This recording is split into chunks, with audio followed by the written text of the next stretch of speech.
방금 전에 봉독한 요한복음 1장 14절 말씀 함께 하겠습니다. 말씀이 육신이 되어 우리 가운데 거하심에 우리가 그의 영광을 보니 아버지의 독생자의 영광이요 은혜와 진리가 충만하더라. 말씀이 육신이 되어 시작하고 있습니다. 오늘 그래서 말씀의 제목을 말씀이 육신이 되어로 바꾸어 봅니다. 말씀과 육신은 상반되는 말이죠. 말씀은 하늘이고 거룩하고 지혜에 속하고, 육신은 땅이고 속되고 사람에 속하니까요. 그런데 하늘이 땅이 되고 거룩이 속되고 지혜가 사람이 되었다고 합니다. 말씀이 육신이 된 이 사건을 우리 기독교에서는 성육신 사건이라고 부르지요. 또 화육했다고 또 말합니다. 또 인카네이션이라고도 합니다. 참으로 이상합니다. 종교를 믿는 사람들에게 신은 그대로 하늘이어야 하고 거룩해야 하고 지혜여야 합니다. 그런데 이 신이 땅이 되고 세속이 되고 사람이 되었답니다. 왜 그랬을까요? 그 이유를 한번 알아봅니다. 첫 번째로는 당신이 지으시고 심히 좋았더라고 하셨던 인간과 만물이 마귀의 유혹으로 죄에 빠져 멸망할 처지에 놓였기 때문이랍니다. 그래서 말씀이 육신이 되신 것은 죄에 빠진 우리에게는 큰 영광이죠. 구원의 영광입니다. 두 번째는 이제는 인간 스스로가 자기 구원을 위해서 손을 쓸 수 없을 정도로 되었기 때문이랍니다. 그래서 이 말씀이 육신이 되신 것은 절망에 빠진 우리에게는 하나님의 가히 없는 은혜입니다. 세 번째는 전능하신 하나님만이 해결할 수 있는 때가 되었기 때문입니다. 그러므로 말씀이 육신이 되신 것은 우리에게는 전능하신 이의 진리입니다. 그래서 오늘 말씀이 육신이 되신 것은 영광이요 은혜요 진리입니다. 이 말씀을 드리려고 하는 것입니다. 첫 번째로 말씀이 육신이 되신 분, 우리에게 구원의 영광입니다. 그러므로 우리는 하나님의 영광을 입은 사람들로서 살아가야 되겠습니다. 당신이 지으시고 심히 좋았더라고 하셨던 인간과 만물이 마귀의 유혹으로 죄에 빠져서 멸망할 처지에 놓여 있습니다.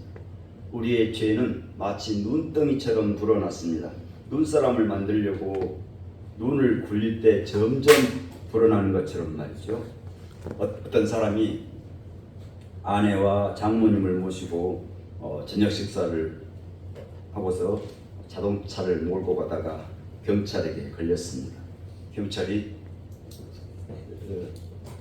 과속입니다. 운전하던 이 사람이 자기도 모르게 하는 말이 미안합니다. 술 한잔 했더니 정신이 없네요. 그랬더니 경찰이 음주운전 추가합니다. 옆에 있던 아내가 아따 이 사람이 무면허라 맨정신에 운전을 못해요. 그랬더니 경찰이 무면허 운전 추가요. 뒤에 앉았던 장모님이 거복에 남의 차를 훔쳐 타더니 오래 못 가지 않나. 그럼 경찰이 차량 절도 추가. 이와 같이 우리의 죄도 눈덩이처럼 불어나서 하나님이 성육신 하셔야 했다는 것입니다. 말씀이 육신이 되시면 우리에게 구원의 영광입니다. 그러므로 우리는 하나님의 영광을 입은 사람들로서 살아가야 하겠습니다. 그러면 어떻게 하면 하나님의 영광을 입은 사람들로서 살아가는 것일까요? 오늘 잠언 8장 30절의 말씀입니다. 내가 그 곁에 있어서 창조자가 되어 날마다 그의 기뻐하신 바가 되었으며 항상 그 앞에서 즐거워하였으며.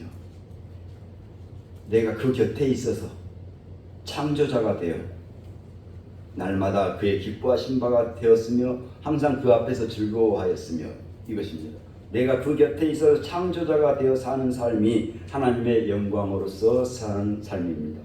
여기서 창조자는 예수님을 애언한다고 해석하고는 합니다. 그런데 우리는 예수님의 발자취를 따르는 사람들이기에 예수님이 하신 일을 해야 마땅합니다. 창조의 일을 하면 그의 기뻐하신 바가 되었으니 우리도 창조의 일을, 하나님이 기뻐하시는 일을 해야 하겠습니다. 이 하나님이 기뻐하시는 일을 찾아봅시다. 하나님의 창조는 태초에 한번 창조하고 마신 것이 아니라 오늘날은 그 창조를 우리와 함께 하자고 하십니다. 기후위기를 말합니다. 기후위기를 자초한 성장이 아니라 성숙을 위한 활동, 개발이 아니라 개성을 창조해가는 생활이 하나님이 기뻐하시는 일이라고 하겠습니다. 말씀이 육신이 되심은 우리에게 구원의 영광입니다. 그러므로 우리는 하나님의 영광을 입은 사람들로서 하나님이 기뻐하신 일을 하며 살아가기를 빕니다. 아멘. 두 번째, 말씀이 육신이 되신 것은 절망에 빠진 우리에게 하나님의 가히 없는 은혜입니다. 그러므로 우리는 하나님의 은혜를 입은 사람들로서 살아가야 되겠습니다. 이제는 인간 스스로가 자기 구원을 위해서 손을 쓸 수 없을 정도로 되었습니다. 그리하여 말씀이 육신이 되신 것은 절망에 빠진 우리에게 주님의 은혜입니다. 주님의 은혜하면 십자가의 은혜이죠. 골로새서 1장 20절입니다. 그의 십자가의 피로 화평을 이루사 만물 곧 땅에 있는 것들이나 하늘에 있는 것들이 그로 말미암아 자기와 화목하게 되기를 기뻐하심이라. 십자가의 피로 화평을 이루셨으니 우리도 주님의 은혜를 입은 사람으로서 평화를 이루며 살아야 하겠습니다. 땅에서 평화를 하늘에서는 영광이라고 부른답니다. 하늘에서 영광을 땅에서는 평화라고 부릅니다. 이 평화를 위하여 일하는 사람은 복이 있다. 그들이 하나님의 아들이라고 부를 것이라고 말씀합니다. 왜 이렇게 방 안이 어둡지? 라고 말하는 사람이 아니라 방 안에 스위치를 켜는 사람이 평화의 사람입니다. 평화의 스위치를 켜는 사람으로 살기를 원합니다. 반목과 반평화, 반통일의 무리들이 행행하는 때에 말씀이 육신이 되심은 절망에 빠진 우리에게 주님의 가히 없는 은혜입니다. 그러므로 우리는 하나님의 은혜를 입은 사람들로서 평화를 위해 살아가기를 소원합니다. 아멘. 세 번째, 말씀이 육신이 되신 것은 우리에게 전능하신 이의 진리이니 그러므로 우리는 주님의 진리를 입은 사람들로서 살아가야 합니다. 전능하신 하나님만이 해결할 수 있는 때가 되었습니다. 그러므로 말씀이 육신이 되어 오신 것은 우리에게 전능하신 이의 진리입니다. 진리는 참으로 사는 도리입니다. 참으로 사는 도리는 성경 전체가 요약하고 있는 말씀, 곧 사랑입니다. 사랑의 삶은 편견, 차별, 혐오가 아니라 인정, 존중, 공감입니다.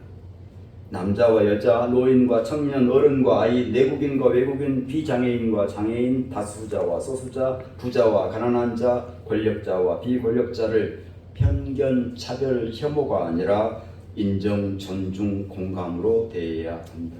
이것이 오늘날 우리에게 주어진 사랑입니다. 현대를 산무의 시대라고 합니다. 무관심, 무책임, 무감동. 반면에 넛지라는 말이 있습니다. 팔꿈치로 슬쩍 건든다는 의미로 넛지지요. 사람들의 선택을 올바르게 유도하는 부드러운 개입이라고 하는 뜻입니다. 이런 사람들을 가리켜서 넛저라고 합니다. 우리는 넛저들입니다. 사람들에게 부드럽게 개입해서 사랑을 주는 넛저들입니다. 무관심, 무책임, 무감동이 아니라 인정과 존중과 공감의 사랑이 우리 가운데 들불처럼 번져가기를 원합니다. 말씀이 육신이 되신 분, 우리에게 전능하신 이의 진리이니 주님의 진리를 입은 사람들로서 사랑의 삶, 인정과 존중과 공감의 삶이 넘쳐나기를 축원합니다. 기도드립시다.